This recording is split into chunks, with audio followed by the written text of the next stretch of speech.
말씀 함께 나누겠습니다.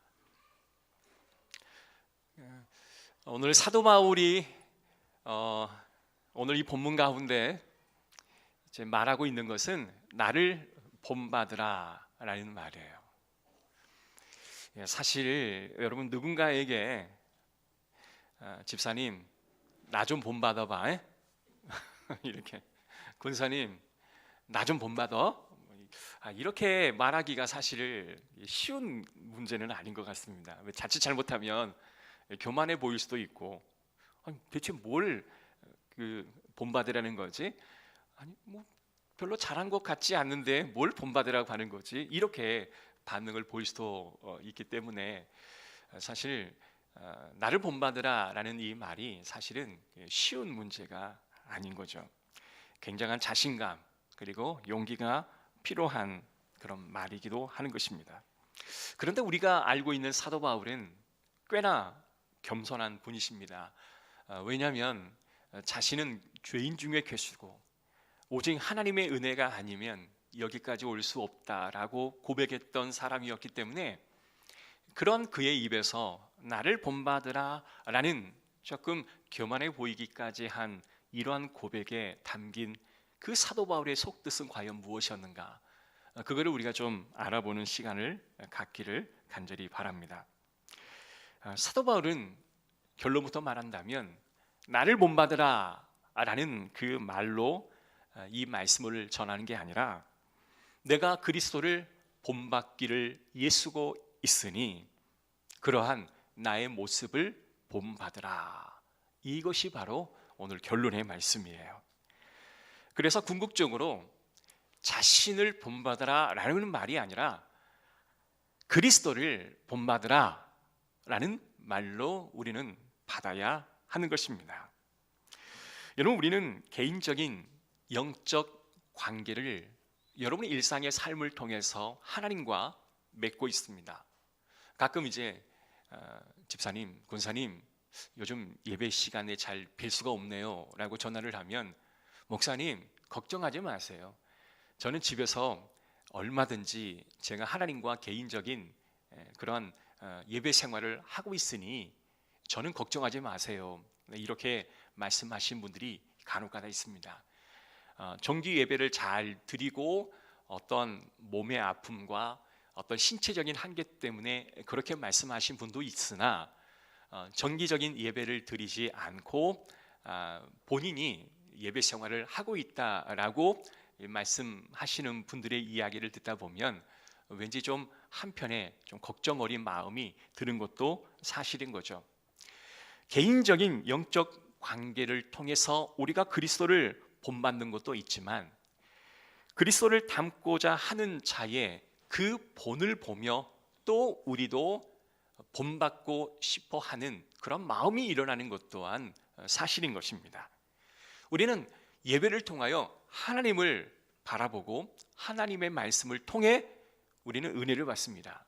그러나 예배를 드리기 위하여 정성스럽게 준비하고 예배를 하나님 앞에 준비된 예배를 드리기 위하여 예배 일찍 자리에 앉아 대표기도 또한 준비기도를 하고 정성스러운 예물을 준비하며 오늘 말씀이 어떤 말씀인지를 한 구절 한 구절 살펴보시는 그런 분들의 모습을 뒤에서 바라보며 야 나도 저분의 신앙처럼 그렇게 하나님 앞에 드려지는 삶을 살고 싶다라는 그런 마음을 갖게 되어지는 거죠. 그래서 우리는 하나님을 통하여 은혜를 받고 우리는 옆에 있는 성도들의 언행, 그의 말과 행동과 그의 드림의 모습을 바라보면서 은혜를 받는 거지요. 사도 바울은 그래서 빌립보서 3장 17절에 보면 형제들아 너희는 함께 나를 본받으라. 그리고 너희가 우리를 본받은 것처럼 그와 같이 행하는 자들을 눈여겨보라. 이것은 사도 바울이 교회 안에 있는 공동체성을 통해서 얻는 유익이 있음을 알고 우리에게 그렇게 이야기를 해주고 있는 것입니다. 지금 사도 바울이 하고 싶은 말은 뭐냐면 너희가 나를 본받는 것이 아니라 우리가 그리스도를 본받는 그런 행위와 말과 태도를 너희가 본받으라 라는 그 말씀인 거죠. 그래서 궁극적으로 나를 본받는 게 아니라 그리스도를 따르는 나의 마음을 본받으라, 즉 그리스도를 본받으라 라는 말로 우리는 여겨야 하는 것입니다. 여러분, 우리가 앞에 서 있는 스승을 향해 배우고 싶다 라는 마음을 갖게 되어지는 것은 참 큰 축복입니다.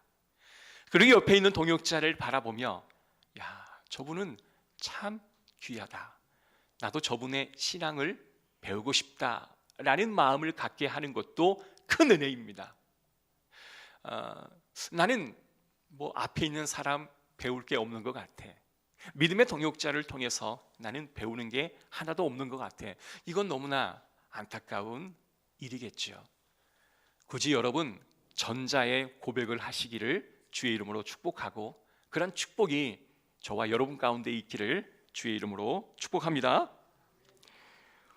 우리는 예수를 소개해 주는 자뿐만 아니라 예수 그리스도를 보여주는 하나님의 형상의 부르심을 입은 자가 되어야 합니다.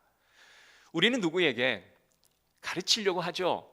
그러나 가르치는 것에는 상대방의 저항을 불러일으키기에 가르치려 하지 말고 본이 되어 주어야 합니다. 굳이 말로 이렇게 하세요, 저렇게 하세요 라는 말보다 내가 그와 같은 본을 보이게 되면 훨씬 더 영향력이 있을 거라 여겨지는 것입니다. 한국 교회의 가장 큰 위기 중에 하나가 뭐냐면, 강단에서 선포한 그 말씀대로 목회자가 살아내지 못할 때 거기서 오는 많은 괴리감 때문에 한국 교회가 침체를 맞이하는 것이 사실입니다. 강단에서는 사랑을 선포하지만 강단에 내려와서 사랑이 실천되지 않을 때 가장 성도들의 가슴은 아프게 된 거죠. 강단에서 성령 충만을 외치는데 강단에 내려온 목사가 성령 충만하지 않을 때 거기서 오는 괴리가 있는 것입니다. 강단 위에서 순결을 외치지만 강단 아래 내려오면 순결하지 못한 그 삶을 통해 많은 교회가 힘을 발휘하지 못하는 이유가 되어지는 것이죠. 그래서 앞에 선자의 등을 바라보고 나도 그 길을 가고 싶다라고 하는 마음이 들지 않게 되는 것은 한국 교회의 가장 큰 위기이고 아픔일 것입니다. 여러분, 과거에 우리네 신앙의 선배들은 현대 목회자들의 어떤 학적인 지식, 다양한 삶의 체험을 따라잡지 못합니다. 그들은 학식도 지금의 젊은 목회자에 비해서 현저히 낮습니다. 말을 전하는 이런 수사법도 훨씬 익숙하지가 않습니다. 그런데 그들은 더 많은 영향력을 행사했던 것을 기억한다면 우리가 앞에서 서 있는 목회자의 가장 큰 고뇌가 바로 그것입니다. 이 말씀을 준비하면서도 나를 본받으라 라고 내가 여러분에게 감히 말할 수 있을까? 이게 바로 목회자의 고민이기도 하고 이 목회자의 고뇌인 것이죠. 사랑하는 성도 여러분, 앞에 서 있는 이 부족한 종을 위해서도 함께 기도해 주시기를 부탁드립니다. 자, 그렇지만 이 문제가 다만 목회자의 고민일까요? 성도님들의 고민은 아닐까요? 성도로서 우리가 소망하고 바라는 신앙과 현실의 괴리가 너무나 커서 고뇌하는 그런 면은 없지 않으십니까? 성경은 우리가 얼마나 많은 지위를 갖는가, 우리가 얼마나 아름다운 언어를 가졌는가, 그것에 주안점을 두지 않고 얼마나 우리가 그리스도를 본받는 삶을 살아내고 있는가, 그것을 성경은 집중하고 있습니다. 코로나가 한 3년을 진행되었죠. 과거에 2000년 전에 초대교회도 지금과 버금가는 그런 전염병이 돌았을 때에 믿음의 사람들이 믿음의 형제와 자매들을 곁에서 돌보고 또한 케어하고 그들을 섬기는 그런 모습을 통해서 교회를 다니지 않는 많은 사람들이 야, 크리스찬 무리들은 제3의 종족이다라고 불릴 만큼 이해할 수 없는 공동체로 여겨졌었습니다. 왜 그랬을까요? 도무지 나 같으면 그렇게까지 하지 못할 텐데, 야, 저 크리스찬 공동체는 이렇게 서로를 잘 케어하고 돌보는구나 라는 말을 하기 시작했던 것이죠. 사실 저도 목양을 하다 보면 어떠한 성도가 어떤 성도를 케어하고 돌보는 그런 모습들을 바라보면, 야, 이런 모습은 목회자인 나도 할 수 없는 것인데 참 잘 케어하고 돌봐 주시는구나 라고 감동을 받을 때가 있습니다. 사랑하는 성도 여러분, 우리는 가르치는 리더가 되어서는 안 되고 본이 되는 리더가 되어야 할 줄로 믿습니다.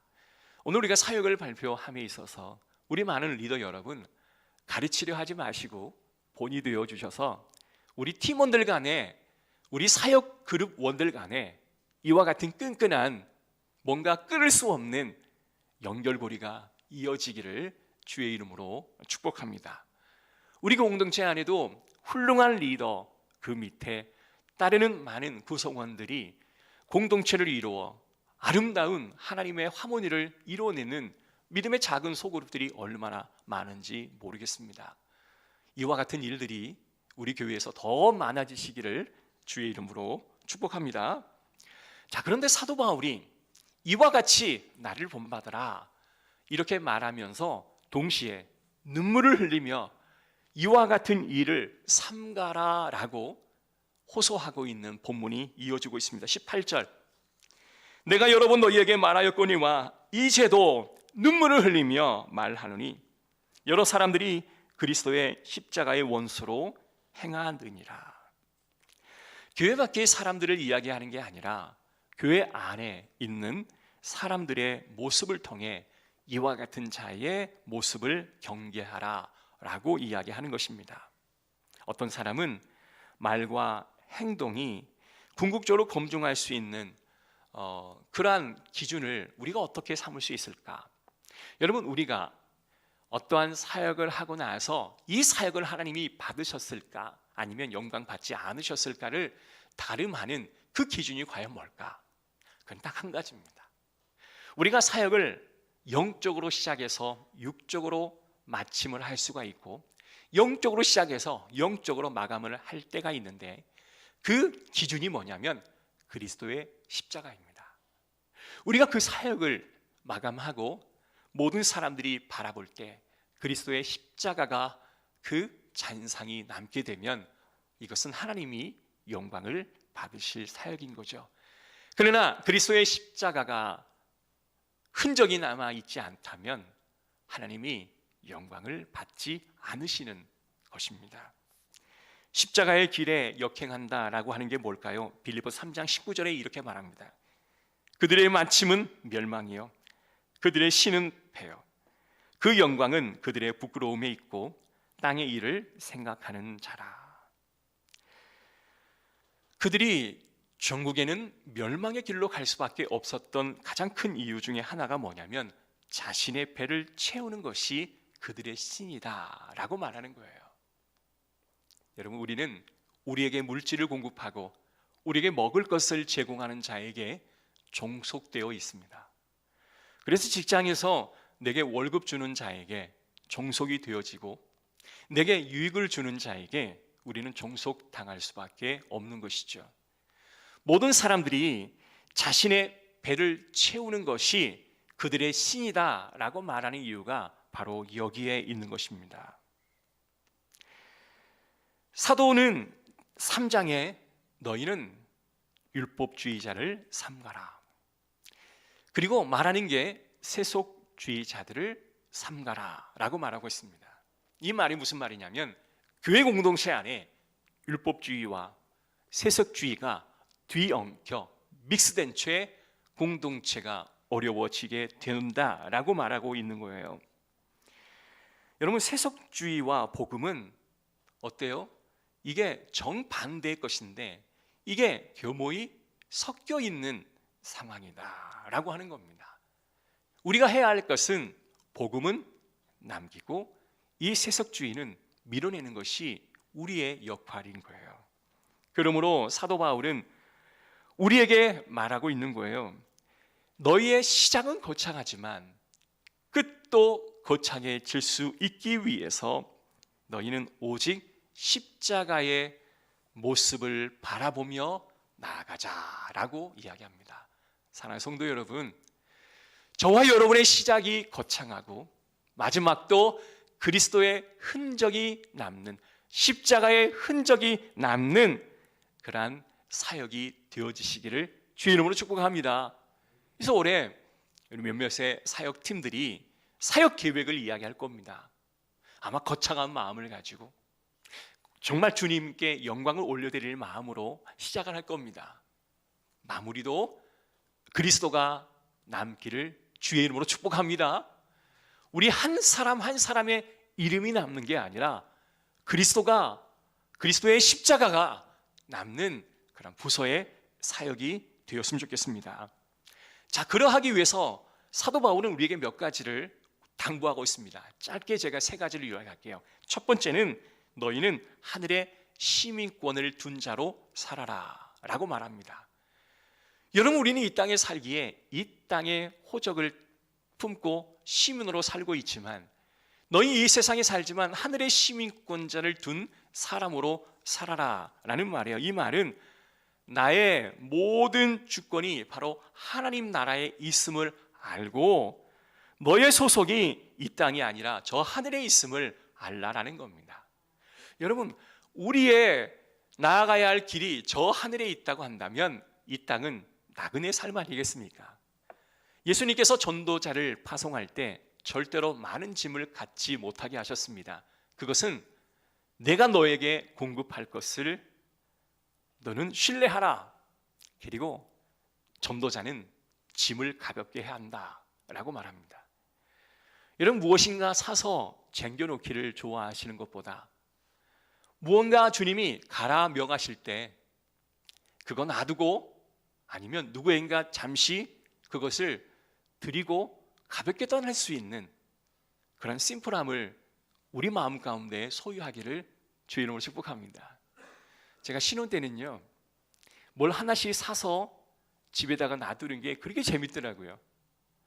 신혼 살림이라 있는 것보다 없는 게 더 많잖아요. 그러니까 없는 것을 돈을 아껴서 모아서 하나씩 이렇게 사다 모은 것이 그렇게 재밌더라고요. 그런데 어느 날 어느 한 신혼부부가 그냥 조그만한 한 3평, 한 10평도 안 될 거예요. 그 조그만한 그 가게에다가 한 2사람이나 앉으면 될 벤치, 의자를 놔두고 커피를 팔더라고요. 그리고 다락처럼 조그만한 방 하나를 만들어서 부부가 거기 사는 거예요. 그리고 벽에는 배낭 2개가 딱 걸려 있습니다. 이 두 부부의 삶은 너무 심플했어요. 낮에는 그냥 차 몇 잔 팔고 얻은 소득을 가지고 배낭을 메고 산으로 들러 나아가는 겁니다. 그래서 한 작가가 옆에서 묻죠. 이렇게 집도 없고 가구도 없는데 허전하지 않으십니까? 그랬더니 하늘이 내 지붕이고 주변에 있는 모든 산림이 내 정원이고 저 바다의 강이 내 욕실인데 뭐가 내게 부러울 게 있어요? 제가 그 이야기를 듣고 나서 뭘 갖다가 놓기보다 버리는 연습을 해야 되겠구나. 그냥 내가 쌓아두기보다 나누고 버리는 훈련을 해야 되겠구나 라는 생각을 하게 되었습니다. 여러분, 주님이 집사야, 권사야, 장로야, 너 이제 이 땅의 수고가 마치는 날이 됐다. 가자 할 때 가볍게 떠날 수 있는 저와 여러분의 삶이 되었으면 좋겠습니다. 우리의 삶은 저 본향 천국에 있기 때문에 그렇단 거죠. 두 번째, 우리가 시민권 자임을 인식하는 것은 하나님의 통치권을 우리가 인정하는 것입니다. 철저히 하나님의 주권으로 살아가기 원하시는 성도 여러분, 오늘 우리의 왕이 세상의 왕이 아닌 우리의 왕은 저 하늘에 있는 하나님이신 줄로 믿습니다. 그래서 우리의 삶이 하나님의 경륜 안에 이루어진다라고 믿고 주님 앞에 기도하는 저와 여러분 되시기를 주의 이름으로 축복합니다.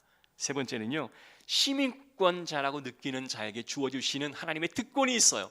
그는 아버지의 사랑의 특권입니다. 저는 아버지예요. 세 자녀를 둔 아버지입니다. 이 자녀들이 한참 먹을 때이고 한참 뭘 그렇게 갖고 싶은 게 많은지 뭔가 제공해야 한다라고 하는 이 부담감이 아버지에게는 있어요. 근데 아버지의 가장 큰 아픔은 자녀가 뭘 갖고 싶을 때 주지 못한 그 아픔보다는 자녀의 눈에서 눈물이 날 때, 그때가 가장 가슴이 아프더라고요. 그래서 자녀에게 눈물 나게 하는 사람은 정말 참기가 힘든 거죠. 우리 어르신들 다 그러지 않습니까?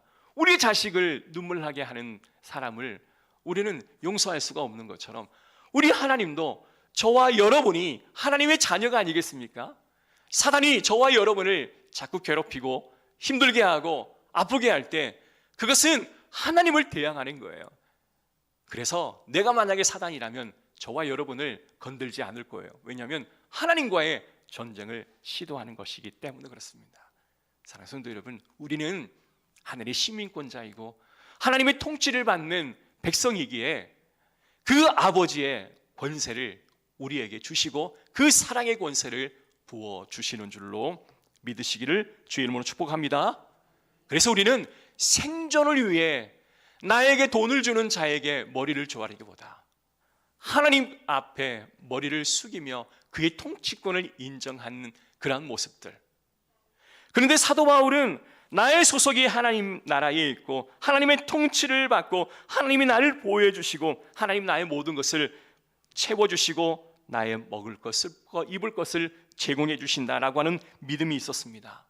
그런데 사도 바울은 이러한 자기 자신을 생각할 때 나는 죄인 중에 괴수다라고 말했던 것은 죄인의 그 줄을 이쪽부터 저 끝에까지 한 줄로 쫙 세워놓는다면 나는 저 맨 뒤에, 아니 눈에도 보일 수 없는 저 맨 뒷자리에 앉아있을 죄인 중에 괴수였는데 하나님 나를 선택하여 콕 찍으셔서 이 앞의 자리, 사역의 자리, 믿음의 자리, 복음 전파자의 자리에 세워주셨다. 그러기에 나는 주님을 전하는 그 기쁨으로 살아왔다. 나 같은 자도 하나님이 쓰셨다. 그러니 너희도 하나님이 쓰실 것이다 라고 말씀하는 거예요. 사랑하는 성도 여러분, 바울은 나는 비방자요, 박해자요, 핍박자였다. 그러나 하나님이 나를 충성되이 여겨주셔서 나를 은혜와 긍휼로 나의 죄를 덮어주시고 이 직분 감당하게 하셨다. 그러기에 본이 되는 삶을 내가 살려 하니 너희도 나처럼 본이 되려 하는 삶을 살아달라.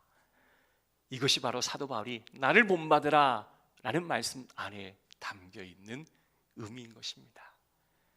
나의 잘남을 너희가 본받으라는 게 아니라 죄인 중에 괴수인 나를 들어 사용하셔서 하나님 복음 증거자로 사용해 주신 나, 본이 되는 나, 너희도 나를 본받으라. 너희도 그리스도의 길을 가라.